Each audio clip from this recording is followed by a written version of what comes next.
Hello, ladies and gentlemen. My name is Matthew Baldwin, and I am Deputy Director General at the European Commission, and also the EU's Coordinator for Road Safety and Sustainable Mobility.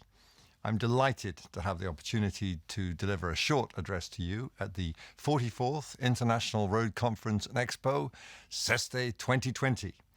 Rovine is a place I remember fondly from the conference last year, and I'm only too sorry I can't be there in person.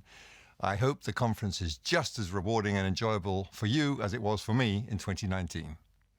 Thanks to Tom Signal for organising the conference, and a special thanks to the President of the Organising Committee, Mrs. Andrea Feistritzer. Ladies and gentlemen, we have a big continued problem in road safety, and it's quite a simple one. It's 1.3 million estimated global deaths a year. If we do not manage to bring this number down, we are looking at more than 40 million more deaths by 2050. And that, please remember, is the year when we want to get to Vision Zero. Roads are the biggest killer of our young people. Not HIV/AIDS, not tuberculosis, not diarrhea, but senseless, pointless deaths on our roads. When we know what has to be done to implement the principles of Vision Zero in the safe system approach to road safety, to stop talking about road accidents as if there's nothing to be done, to stop attributing deaths to mistakes by drivers or other road users when we know that these mistakes do not have to end in death or serious injury. We need to make cars safer, the roads safer. We need better use of protective equipment, and we need to bring speeds down, both on our biggest, fastest roads and in the neighbourhoods where our children play. That's why implementing the results of last month's Stockholm conference is so important, and this is going to be a big focus of our activities this year.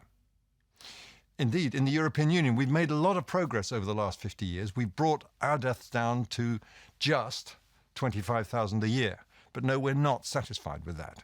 Aside from the terrible loss and suffering that these figures entail, it also means the loss of between 2 and 3% of our GDP each and every year.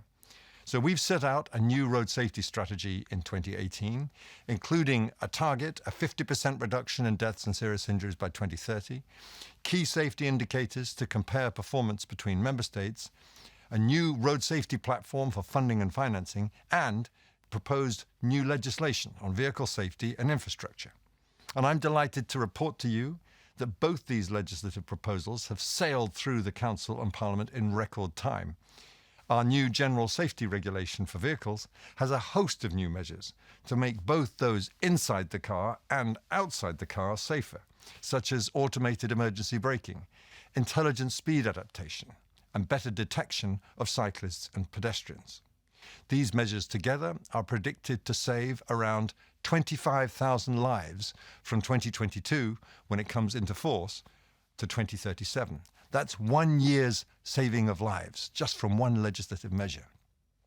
But we've also strengthened our road infrastructure safety management directive. We've widened the scope to include all motorways and primary roads.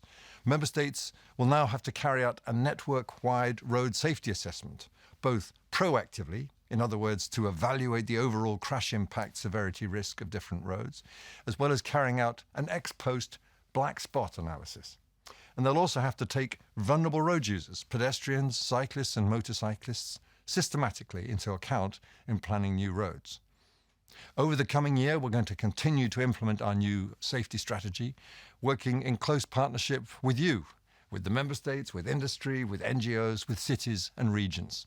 Road safety can only be implemented in a spirit of partnership. We're starting our work on important new legislative projects, such as to upgrade the European driving licence rules. And we'll be starting to tackle with you issues such as driver distraction, speed. We'll be reviewing our European recommendation on blood alcohol limits. But before I conclude, let me also say just a word about how important the region of the Western Balkans is on road safety. Right across the region, there's been steady improvement, but the death rate overall is still 50% higher than the EU average of deaths per million of the population.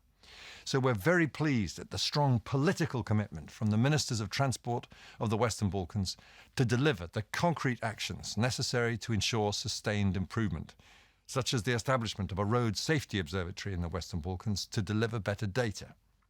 I count on road safety being a strong continued focus of the transport community under the auspices of the Technical Committee on Road Safety. And as coordinator, it's one of my absolute priorities to work closely with you in the region over the coming years. So there's lots of work ahead for us to do together. I'm sorry I can't be with you in person today, but I do look forward to seeing you very soon. And once again, please accept my best wishes for a very successful conference. And thank you for your attention.